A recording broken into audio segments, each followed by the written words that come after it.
We are live, baby. What's going on, man? Welcome to episode 56 of the Fight Night Forecast, where we highlight, recap, and cover all things boxing, baby. Let's go.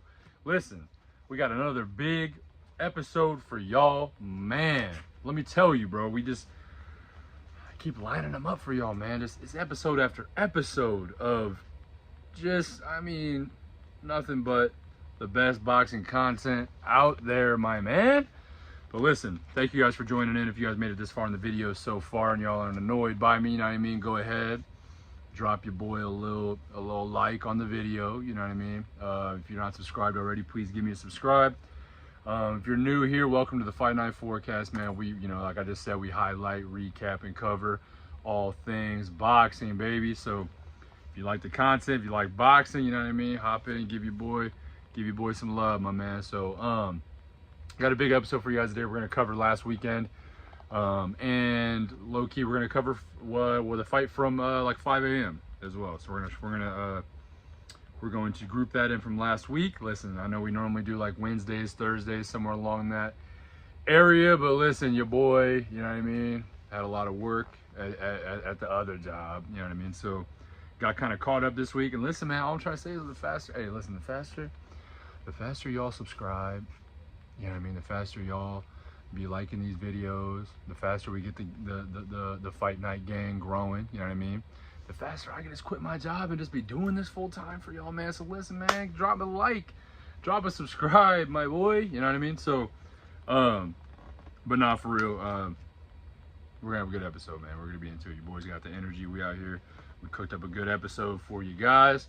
I'm gonna try to cook up some bets here in a little bit for you guys as well, for my risky biscuits, my people that are a little more on the gambling side, if you will. But yeah, so let's get into this past weekend. And honestly, I kind of want to start it off with this, because while we're speaking of bets, you know what I mean, I've been in the betting world a little bit and sometimes I don't like betting on combat sports, because it's tough to bet where your heart's at, you know what I mean. Those of y'all that know me know that combat sports, man, are it's what I love, man, you know. So it's tough, man, but I just want to tell you guys this, because, you know, I tell a lot of people, I give a lot of people betting advice, you know, and had some people telling me, they're like, man, are you actually putting money on this? Are you actually betting these yourself? Or are you just kind of saying this? I'm like, nah, man, listen, I'm right there in the trenches with y'all, man, because I want to tell y'all this, man. Last week we had about 3-4 guys. We all hit this little parlay together, man, and we all lost by one leg, man. So I'm in here in the trenches with you guys. Let's see, I had and then we're gonna cover all these here in a minute as well, but I had Rose Namajunas by decision, which happened. Ray Murataya, I said Ray Murataya by knockout, and he knocked him down in the last round, in the 12th, man. He had him knocked down, but Tevin Farmer got up, finished the round out like the tough fighter he is, and that failed. But then I had Jerome Boots Ennis from knockout from rounds 4 to 7.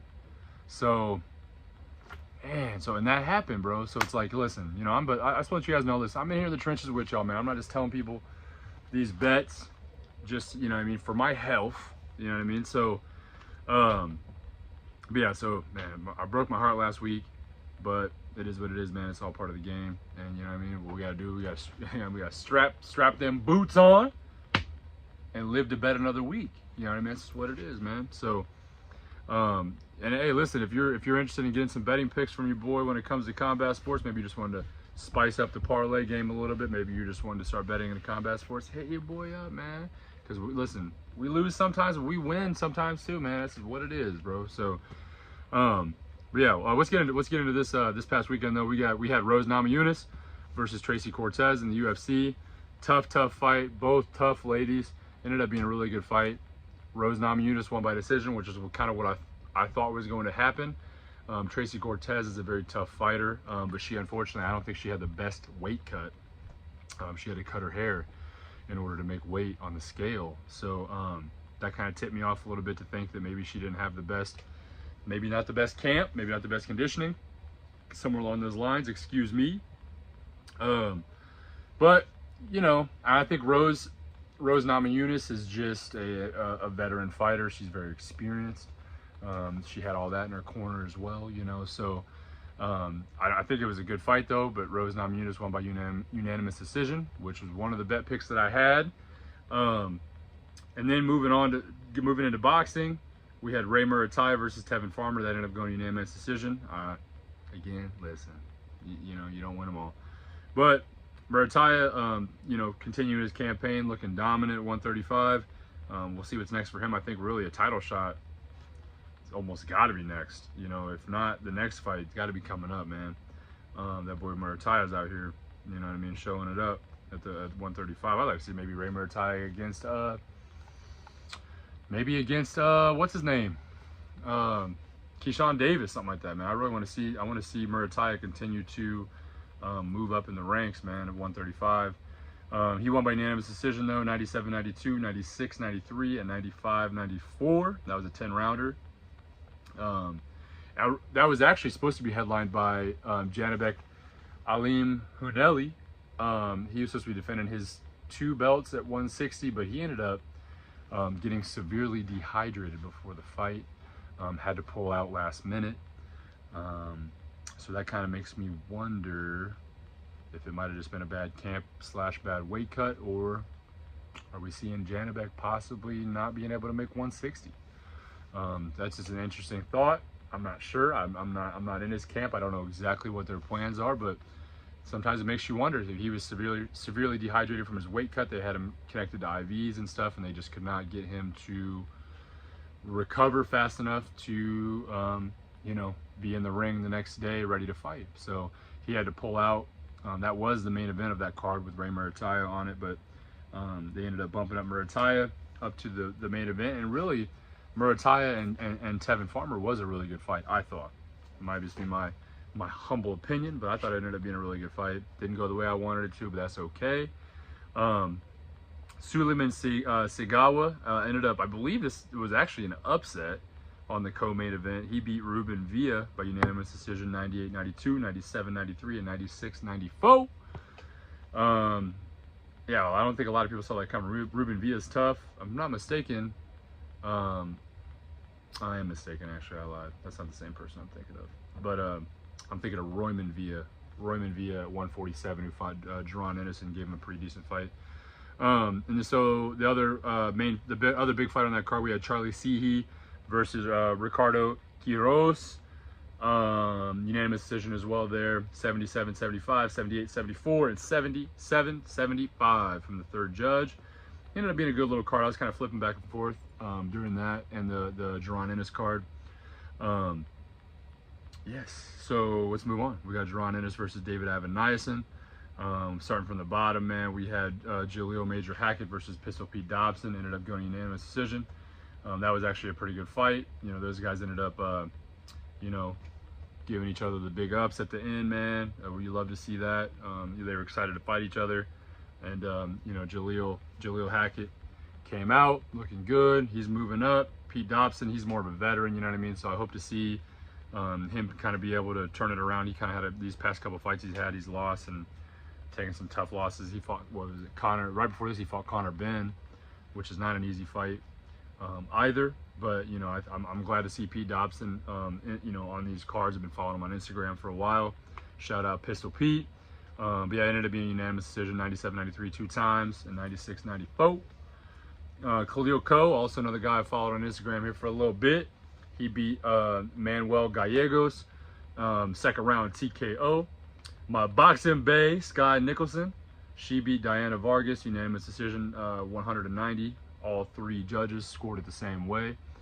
Yeah, man, I was happy for Sky Nicholson. I'm a big fan of her. Like I said last week, she's, you know, definitely my favorite woman boxer as of right now. I think she's tough. I think she is working her way up. I think we could maybe even see her fight Serrano eventually if that happens.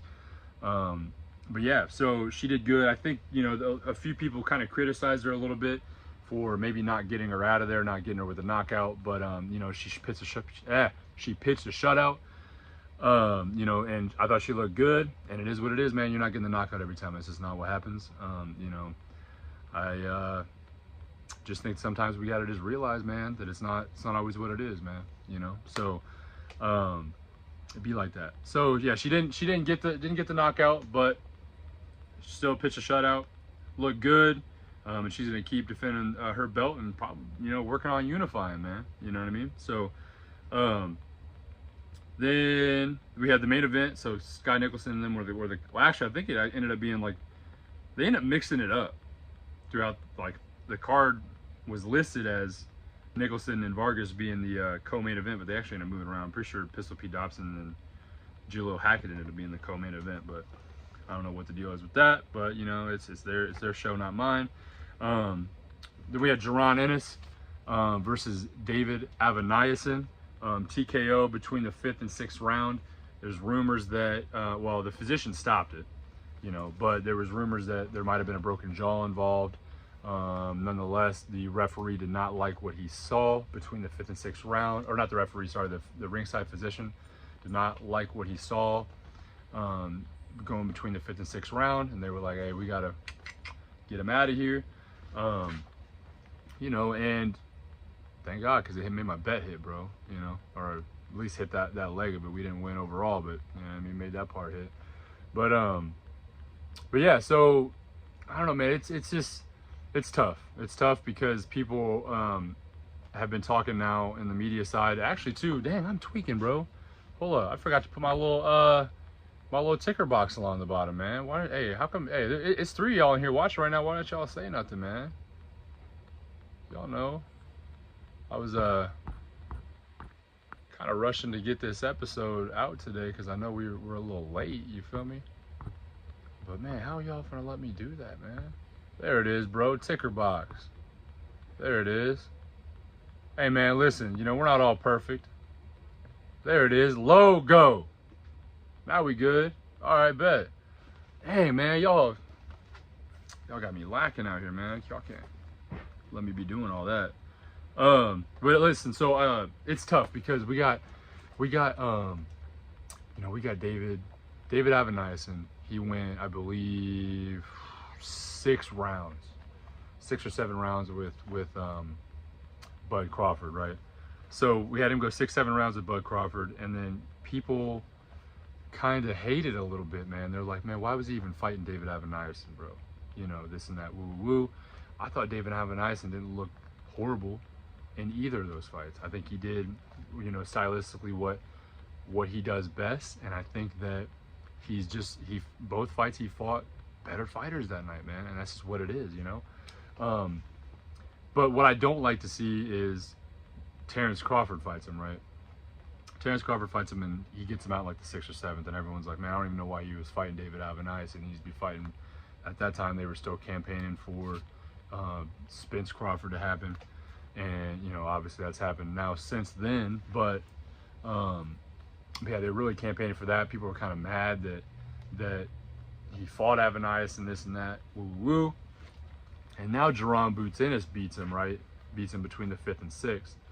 And now everyone's saying like, well, Boots is that dude now, bro. Jaron Ennis is that dude. You know, he beat David Avanayasin. Everyone's calling David Avanayasin they're calling him like a world-class fighter now.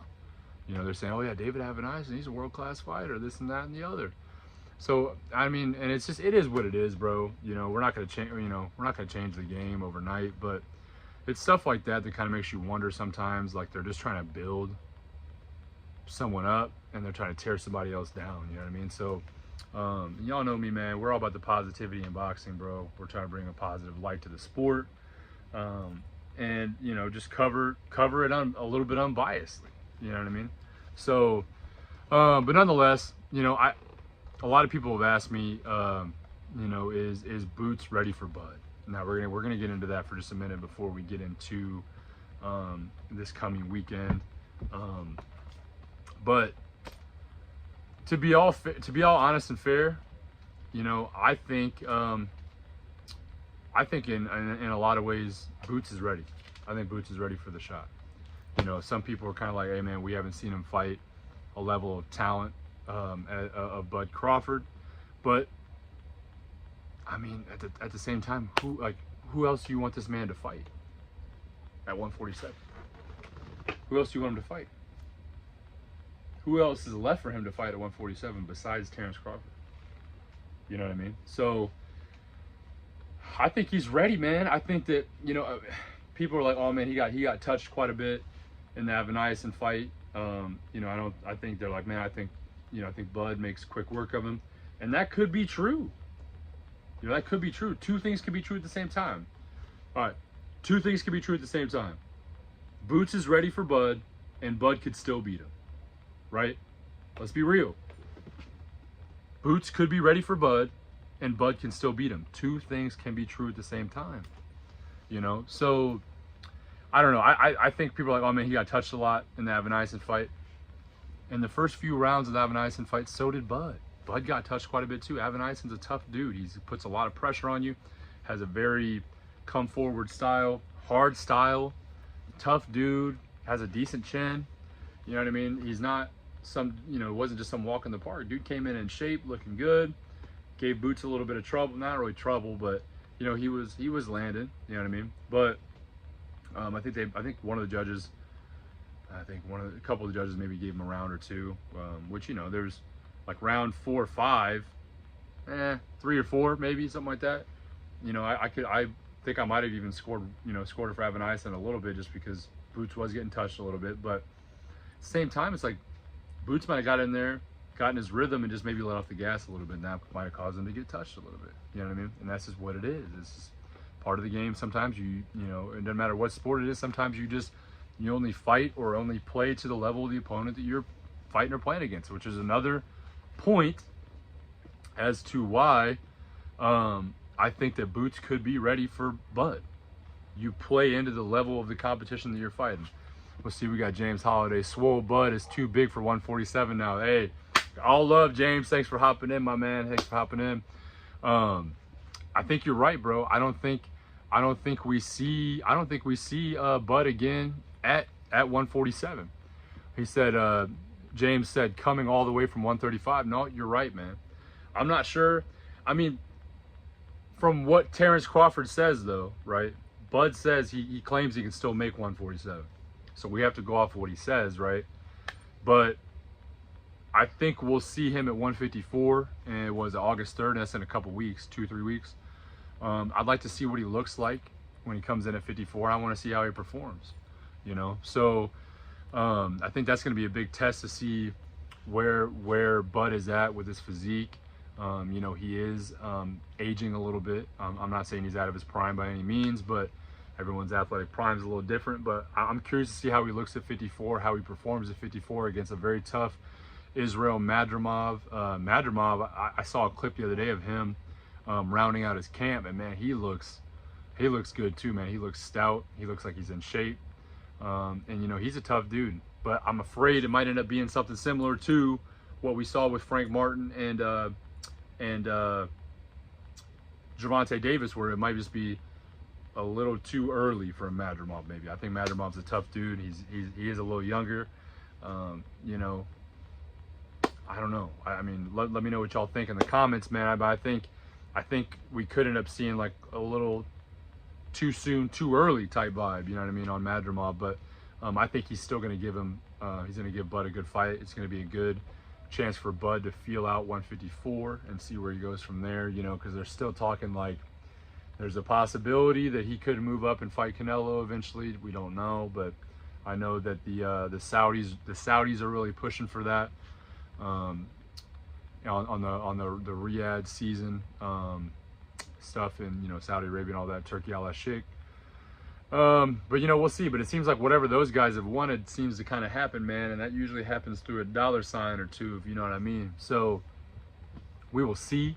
We'll see what's going on with that. But yeah, I agree with you though, James. I think he very well could be too big for 47 now. You know, it didn't seem like he had a lot of trouble making it against Spence, but then again, bro, Spence was just, I mean, that was almost a year ago, man. So, you know, people's bodies change, physiques change, ability to cut weight changes. It's just what it is. Age changes, always changes. So I don't know, man. We'll see. But for the people that are asking me if I think Boots is ready for Bud, at the end of the day, I think he's ready for Bud. I think now does he beat Bud? That's a question for once the fight's made. We'll cover that in an episode when we get there, man. You know, but I think that just in the idea of being ready, I think Boots has enough skill. He's got enough experience under his belt. Maybe 1 or 2 more big fights could help him before he goes to Bud. But again, at 47, I don't know who else he fights at 47. You know, that, I mean, I'm trying to think. Other guys at 47 he hasn't fought. I'm not sure if he's, I can't remember if he's, I don't think he's fought Barrios yet. I guess he could fight Barrios at 147. That'd be a good lead-up fight, a Mario Barrios. You know, I'm trying to think of other 47ers right now. I mean, now that Spence and Conor Benn, you know, I wouldn't mind seeing maybe like Boots against Conor Benn. That could be a good fight leading up. You know, if I think, you know, if he takes out a Conor Benn or takes out a Mario Barrios, which both those guys are more mid-level to high-level fighters, you know, we really could really see him develop even more and maybe even be more ready for Bud. I don't know, but I think even as Boots stands now, I think he's ready for Bud. I think he can give Bud a good fight. I don't see him. I want to say I don't see him getting knocked out, bro. But we just watched him. We just watched him last year, mollywop Errol Spence, bro, who has more experience and is arguably a better fighter than Boots in some ways. You know, so it's just tough, man. Because Terrence Crawford's just he's like that, man. I got James. He said, yes, sir, a tough guy and cool style, but Madrimov doesn't have that elite experience in the pro game yet. You're right, bro. You're right. And it's the same thing as Frank Martin, bro. I like Frank Martin's style, bro. I like how slick he is. I like his footwork. I like his defense. But I really do think that Frank Martin will be a champion one day. You know, I really do. I just don't think it was his time yet. I think it was a case of too soon, too early. You know, I think Madrimov, if I'm not mistaken, Madrimov is the IBF or the WBO or WBA, one of the he's one of the 4 title holders. I mean, I guess he is the champion, you know, so he's a world champion, but at 154 pounds. But I'm not sure if that was one of those that kind of he inherited off of Jermell Charlo having to relinquish the belts, or at least relinquish some of his belts, or if he actually got that through beating it would have had to have been either he either fought for a vacant and got it, or he was the next in line for that title and it championed by email, if you will. I don't know. I don't think I catch his last fight. I guess I can look it up right now. Hold on. Give me just a dang second. We'll look this up right now. All right, let's see.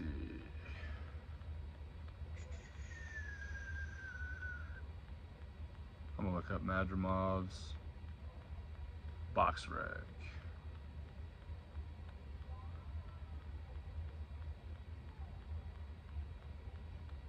Israel Madrimov. Let's see. 10-1. Oh no, 10-0 with 1 no contest or 1 tie.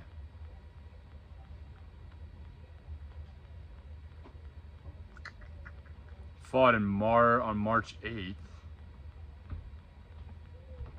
But yeah, it doesn't say there was. Oh yeah, it was WBA super welterweight. It was vacant. So yeah, so he fought for a vacant. Fought for a vacant, and he beat Magomed Kurbanov for the vacant WBA super welter world championship. So and now he's lined up to fight Terrence Crawford. So makes me a little nervy, man. Makes me a little nervy here. He's let's see, 1, 2, 3, 4, 5, 6, 7. Yeah, seven knockouts.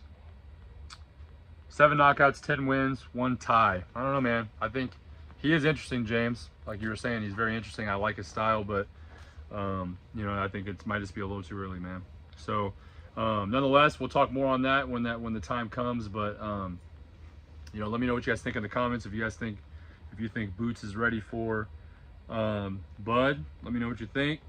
We got some people in here too, man. Make sure you're all liking the stream. If you're not subscribed, please consider giving your boy a subscribe. The gang is growing. We're doing big things out here. So let's talk about this upcoming weekend. We'll start with actually what just happened. It happened at like 5 a.m. this morning. Hunter Nakatani knocked out his opponent in the first round over in Japan. There was actually some other big fights on that card that were very exciting. I tuned into some of the recap of it. It was like at 5 a.m. and I don't know about y'all, man, but I was not up at 5 a.m. on a Saturday. I don't know. Maybe I should have been, bro, but listen, work's been getting me. Work's been working me, man. So I've been like, listen, I've taken this little rest this morning. So I didn't actually end up catching it, but there were some really good fights on there. Nakatani is proven why he's like number 10 or number 9 on the pound for pound list. He's really doing big things. You know, I think that we're going to see him in some big fights coming up. People are kind of hinting at a fight between him and Inoue's brother. So we'll see. You know, that could be something that happens. Maybe you see him fight big Inoue eventually too. We'll see. But let's hop on to my schedule for this weekend. We got, I think, 3 or 4 cards here to look at. Let me see what we got here.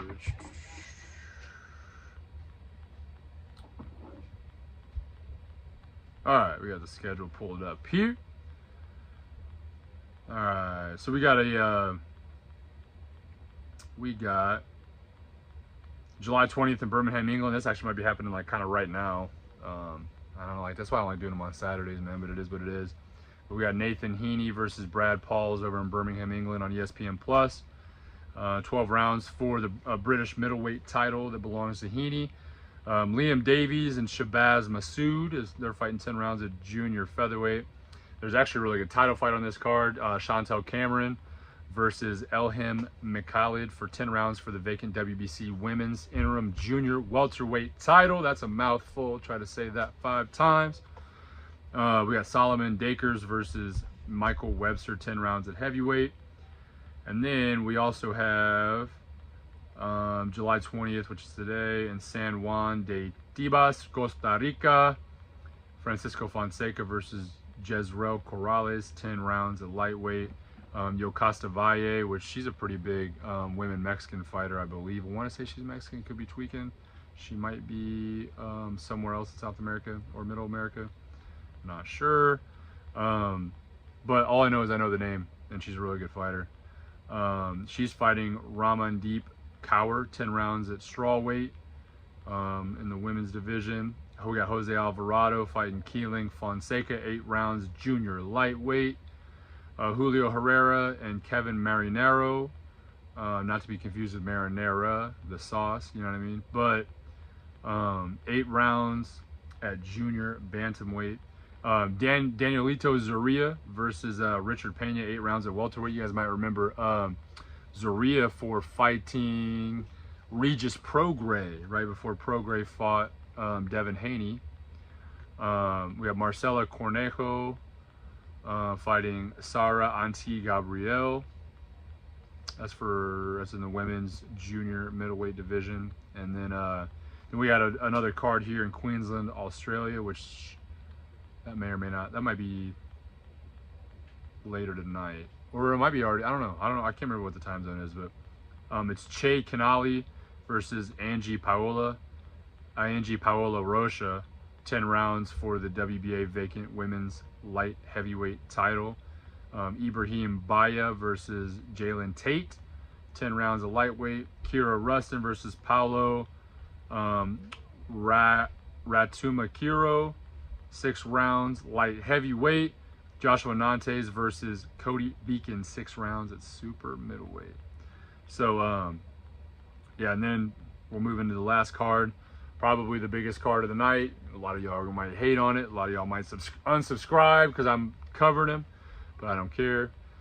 We have Jake Paul versus Mike Perry, 8 rounds at cruiserweight. That's going to be tonight, Tampa, Florida, on DAZN.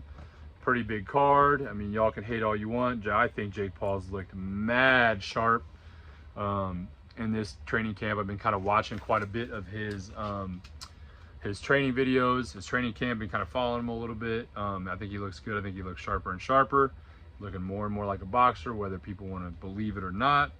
is fighting Mike Perry, 8 rounds cruiserweight. On the co-main, we have Amanda Serrano, one of the women goats of the sport, is fighting Stevie Morgan, 10 rounds at women's junior welterweight. So I don't believe there's any titles on the line there because she's fighting a junior welter.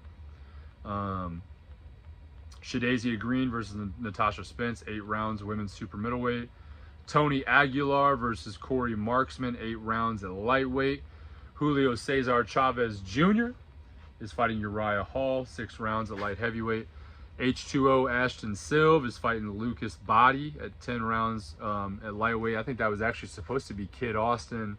Floyd Schofield was supposed to be fighting Ashton Silva, and that was actually, I thought it was going to be a pretty good fight.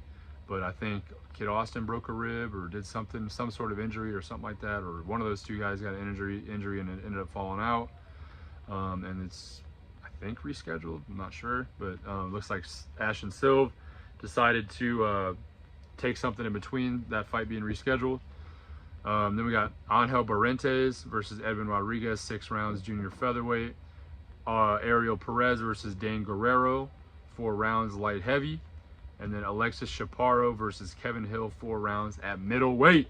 All right, so that's the card. Actually, a pretty decent little card, I think. I think it's gonna be fun. I think it's gonna be good. You know, I think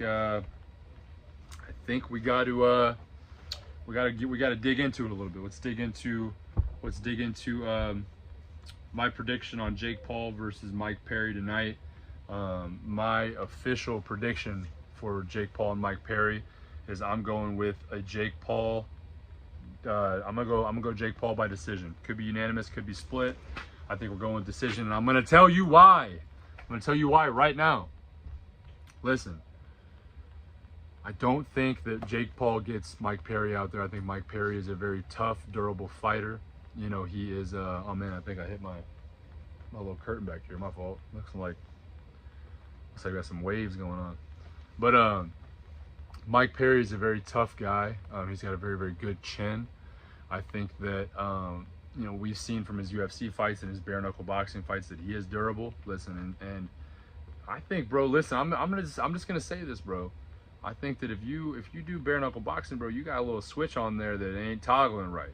You know what I mean? Like, listen, I think bare knuckle boxing is just a different beast, bro. And if you're taking those bare knuckles, it's nasty work. Them bare knuckle boxers are nasty work. So I really don't think that and anybody can get caught any night, right? Gloves or not. I think that, you know, it's possible that he can get caught and get knocked out. But I'm really going with Jake on decision for this. That's what I was telling my guys that are betting with me this weekend. I'm going with Jake for that decision. We'll see. We got Joel. He said, drinking that prime, baby. He said, I'm out here drinking that prime, baby. You feel me? That's some stats of steroids, man. I swear they put something in that, man, because they got these. I'm telling y'all right now, bro. They got these kids out here hooked on that prime, bro. I don't know what them Paul boys be putting in that prime, man, but man, these kids be out here wilding on it. But yeah, so I think Mike Perry has good chin, good durability, and I think that, you know, Perry's coming from bare knuckle boxing, right? We know that he's coming from bare knuckle boxing. I think he's got that grit in him to make it all 8 rounds. He said, Jake looking like fight night forecast with the ugly filter on. Hey man, listen, bro. Listen, it's tough. It's tough. It's tough out here, man. You know what I mean? It's tough. You know, no hate on Jake. You know what I mean? But I do. You know, if I had probably more of the blonde beard, I'm sure I'd get much more of the comparisons, man. But every once in a while, I've actually gotten Jake Paul every once in a while, bro. I don't know why, but I mean, I don't think I look like him, man. But you know. But he said Jake looking like fight night forecast with the ugly filter on, man. Hey, I appreciate the gang, man. Thank you for the gang for watching out for your boy, my man. I mean, you know, it's all about taking care of yourself, you know.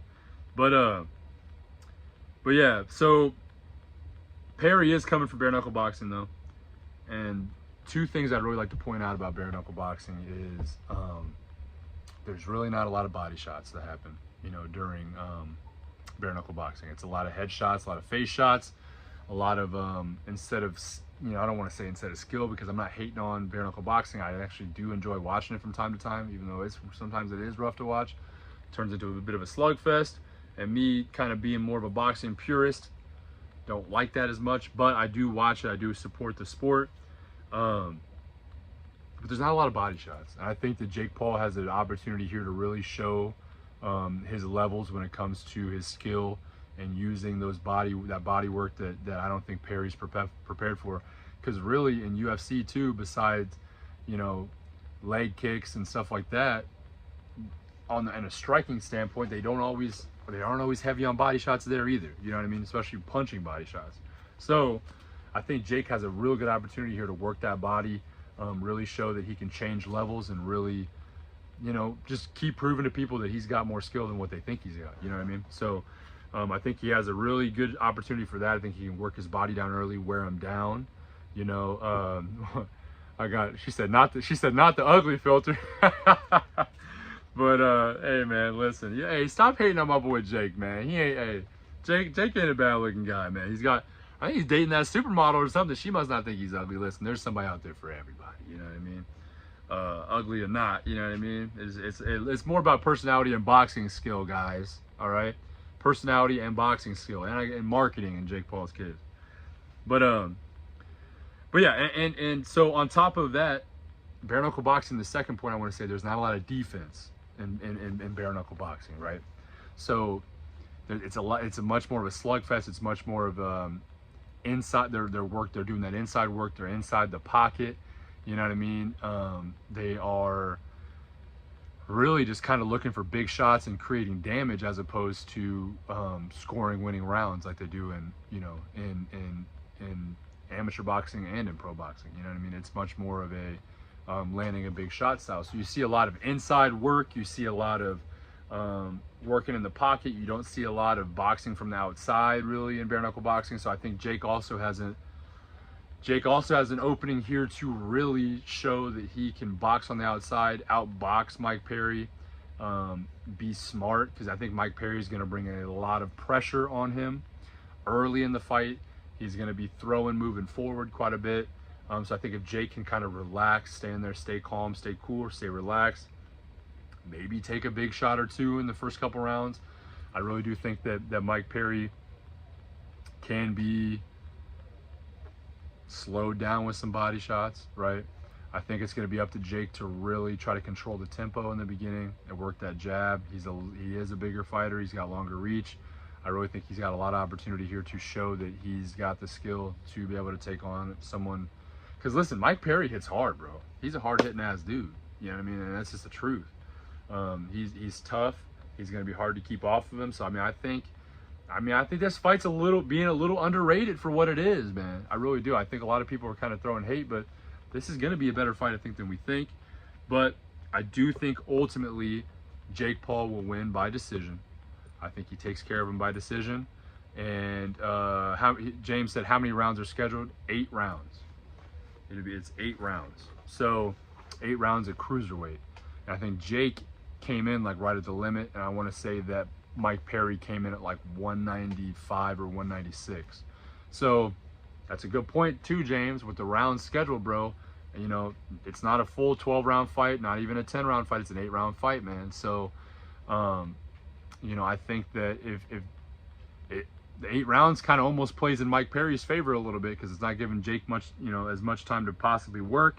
But I think at the same time, it's giving Jake Paul a bit of an advantage, because he's going to be able to really move around the ring more without fearing of gassing out in that, you know, round 10 to 12 or, you know, 9 to 12 or whatever the case may be, right?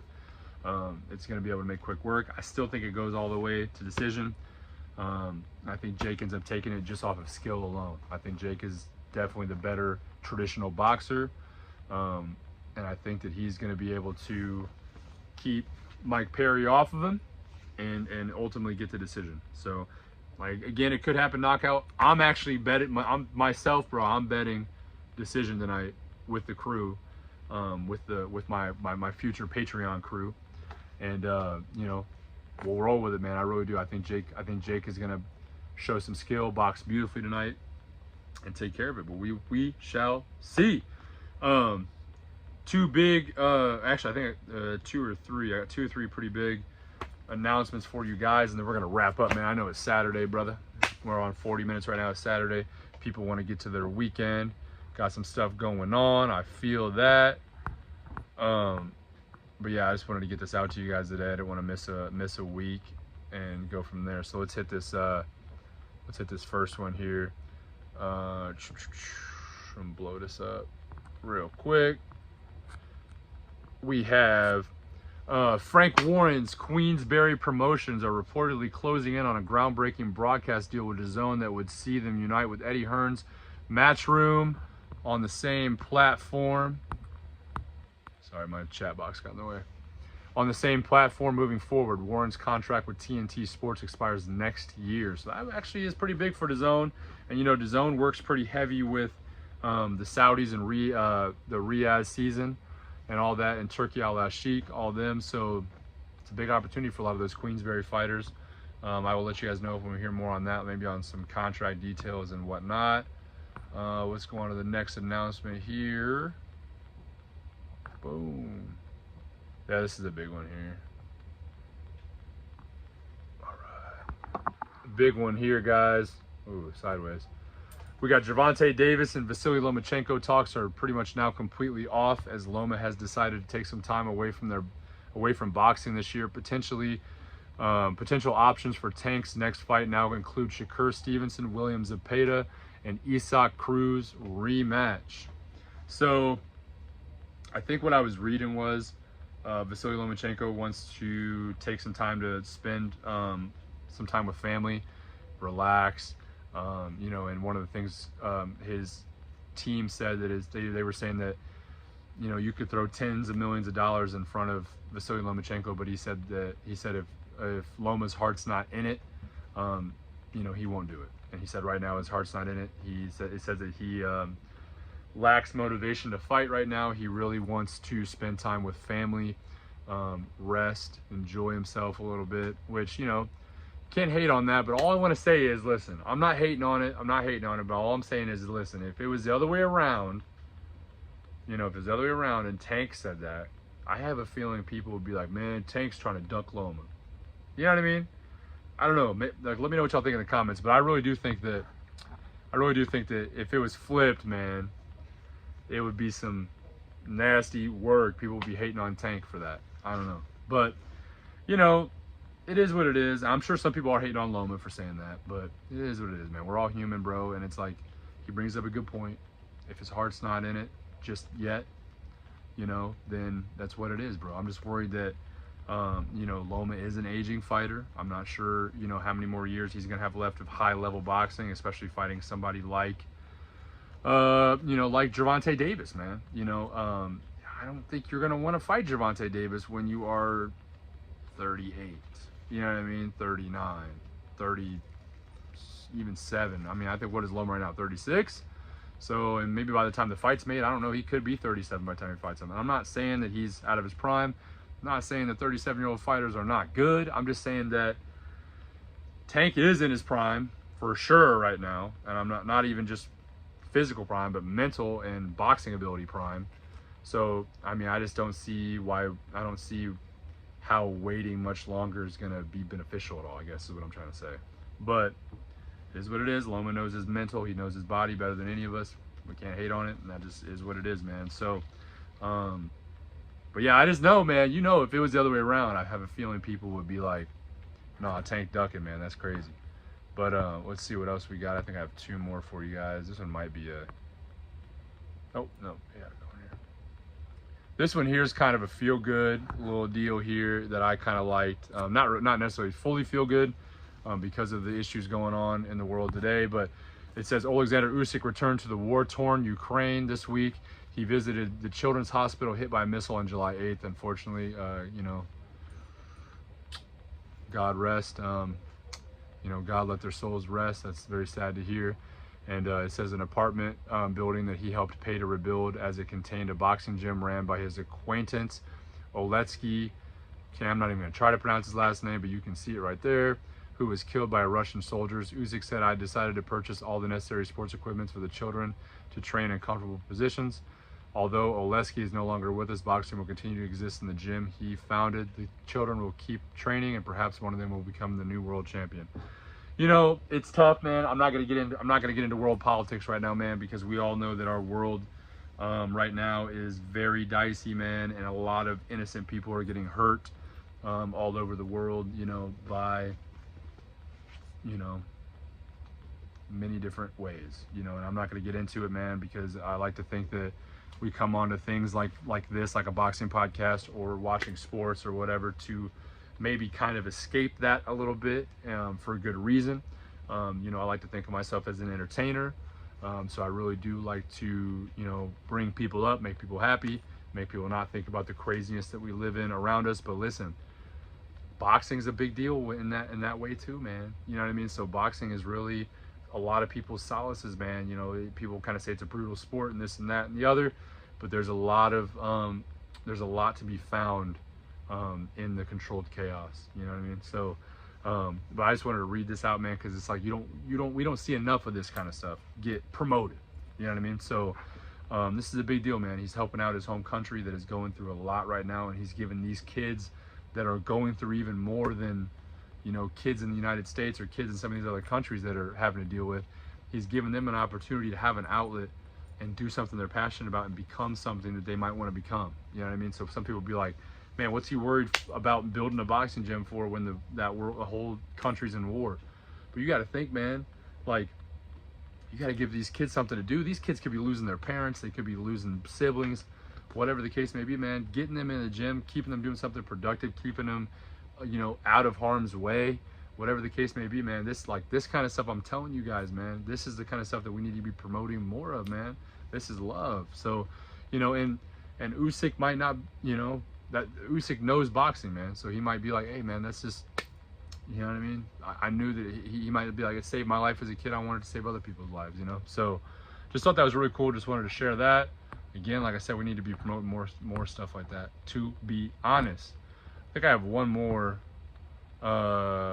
James said, let's get that Tank versus Shakur. I'm with it, bro. I think both guys are too. And I think that I was talking last week, I'm not sure if you watched last week's episode, but I was talking last week that I really do think that Shakur is going to probably sign with DAZN. And I think the first time that Shakur goes, hey, let's fight Tank, I think Eddie Hearn and Turki Al-Ashik go, all right, bet. Because I think DAZN right now is just on a different level when it comes to putting their fighters in tough fights, you know. I don't, like I said last week, I don't really want to say that there's other, not sanctioning bodies, there's other promotions that are protecting their fighters, but I'm not going to say it, but they could be. So, and I think Top Rank might be one of them. Sorry, didn't mean to say that, but, you know, I think that Top Rank has a history of not always putting on the best cards or making the best fighters on their roster fight each other. But again, I'm not hating. I love Top Rank. I have so many fighters on there I like. Same with PBC, same with DAZN, same with Queensberry, all of these guys.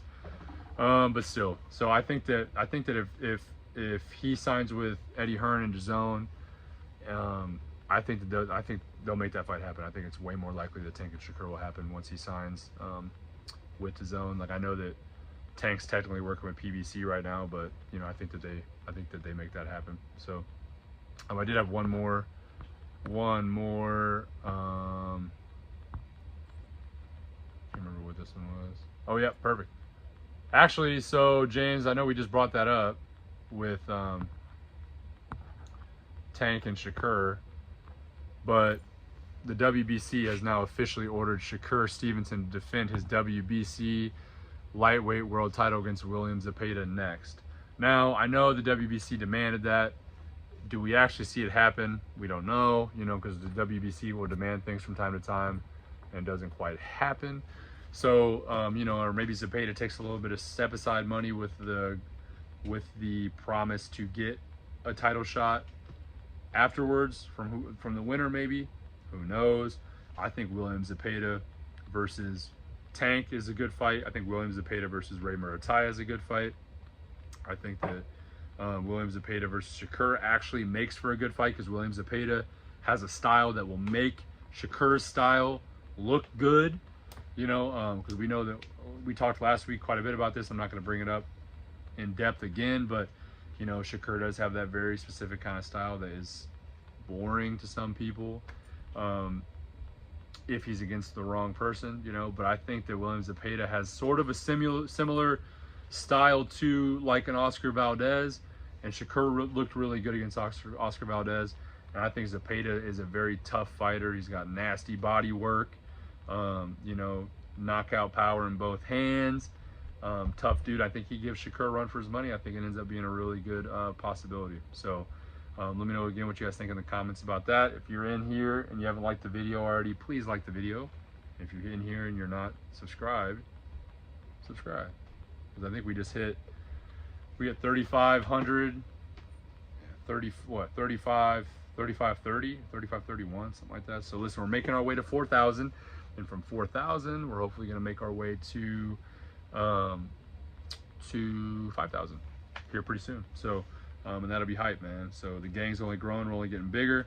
I do have some good content coming up. You know, I told some people, I think I posted it on somewhere, that I was in talks with Devin Haney for a little bit about an interview. So he reached out to me on DM. We were talking a little bit about that, and you know, we'll see. I mentioned to him about coming on here for an interview. He said, let's make it happen, but we're kind of in some negotiations right now about the possibility of the possibility of it happening. I don't know. I'll keep you guys updated on that if anything does arise from that. But you know, it is what it is. So we'll see. Let's see here. We got my boy Playland on here. He said, let's go, old boy. Good content. Give me that content. He said the talks collapsed. Yeah, as of right now, like I said, he did reach out to me, which is actually pretty cool to see that Devin Haney was in my DMs on Instagram. Pretty cool. But you know, as of right now, I don't have a date on anything that could be happening. He said negotiations falling flat. Yeah, man. You know what I mean? It is what it is. So, but yeah, but on a lighter note though, we do have the plan is to have Dr. Christy Halbert and I. If you haven't seen that interview, go back a few episodes and go watch that interview with Dr. Christy Halbert. She's a former Olympic coach for the 2012 Olympics, and you know, just it was a great interview. You guys need to go watch it if you haven't watched it yet. She is actually going to be coming back. The plan is, at least as of right now, we're going to be covering. We're going to be covering the Olympics, and we're going to try to cover it possibly, I don't know if it's week, we're trying to figure out. We don't know if it's week by week or we're going to try to do day by day or something like that. We are going to do a lot of short form content covering the Olympics because, hey, listen, it's something a lot of these other podcasters aren't doing, bro. You know, a lot of podcasters aren't covering the Olympics that heavy. I have her in my corner on that, so she is very, very tied in with the Olympics and knows a lot about how the Olympics work. So, and I'm not gonna lie, I've been a boxing fan for a long time, and I'm not even sure how the Olympics works. You know, so I think it's going to be a good opportunity for our subscribers to kind of see how the Olympics works. We're gonna try to go day by day, and we're gonna try to, you know, we're gonna go day by day, man, and really try to break it down. We're gonna try to tell you guys what fighters fight on certain nights. You know, how they're doing. We're gonna try to follow the brackets, stuff like that. Not try to. I know Christy Halbert will. You know, she will. And you know, I'm gonna be kind of playing more of a facilitator role, I believe. From what it, you know, I'm gonna chime in as much as I can, but she's the expert on it. I'm just giving her.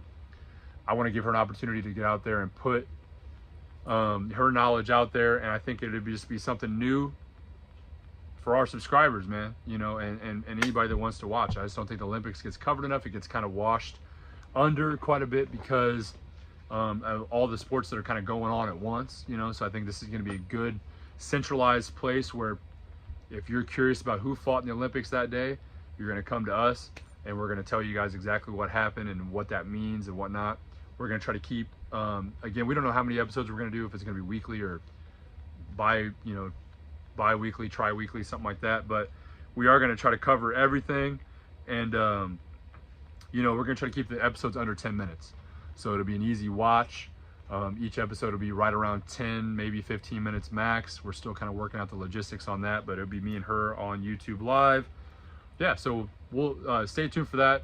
The Olympics starts later this month in a week or two, so we're working on getting that together for you guys right now. But yeah, I think it's gonna be a good time. We got Playland said, when is Canelo fighting next? I believe September, man. We don't know who he's fighting yet, but they're talking that it could be Edgar Berlanga, it could be Eubank Jr., or it could be there was one other guy. Who was it? Berlanga. Oh, Jermall Charlo, Big Charlo. So, but I'll definitely keep you guys updated when we hear more on that. That will be coming up soon. That announcement will be coming up soon if he's planning on fighting in September for Mexican Independence Day weekend. They'll have to definitely be getting in camp here at least before August. You know what I mean? So we'll keep you updated on that. My boy Kurt said big things coming, bro. Hey Kurt, if you're in here, bro, we gotta link up tonight and finish that parlay out, my boy.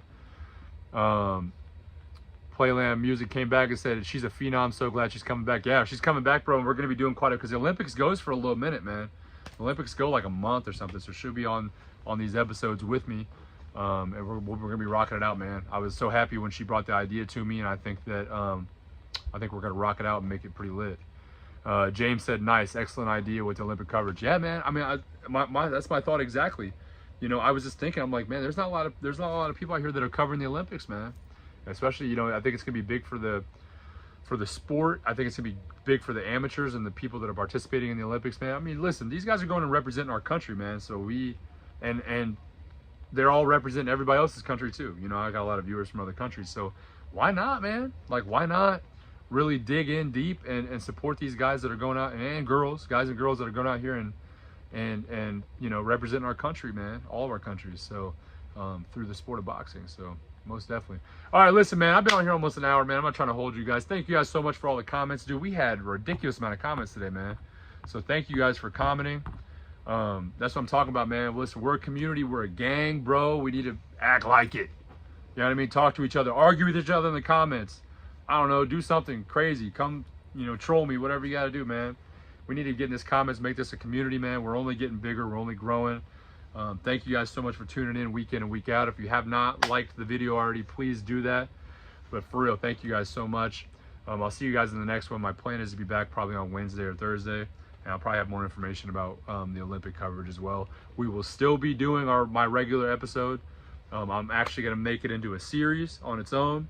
So I'll still have, the episodes will still be in order. So next week will still be episode 57. And then when we start the Olympic content, it's going to be Olympic content volume 1, 2, 3, 4, so on and so forth. So it'll be its own separate, kind of like how I'm doing my fighter interviews and coach interviews. It'll be its separate volume. So we'll still be in chronological order with regular pro boxing style and UFC and all that stuff. We'll all, still be in the regular Fight Night Forecast episodes, and the Olympics will be on its own little, you dig, you feel me? But all right, listen, appreciate you guys so much for tuning in. Thank you guys so much. Hope you guys have a phenomenal rest of your weekend. Be smart, make safe choices. If y'all need me, y'all know where I'm at. Go hit me on Instagram, jwood9515, or at the Fight Night Forecast on Instagram. Then go talk to me on there. If you know somebody that wants to interview, maybe you're a fighter that stumbled upon this one interview, let me know. I got some slots open for interviews and whatnot. So listen, man, thank you guys so much again. Y'all have a good one. I will see y'all in the next one. Peace.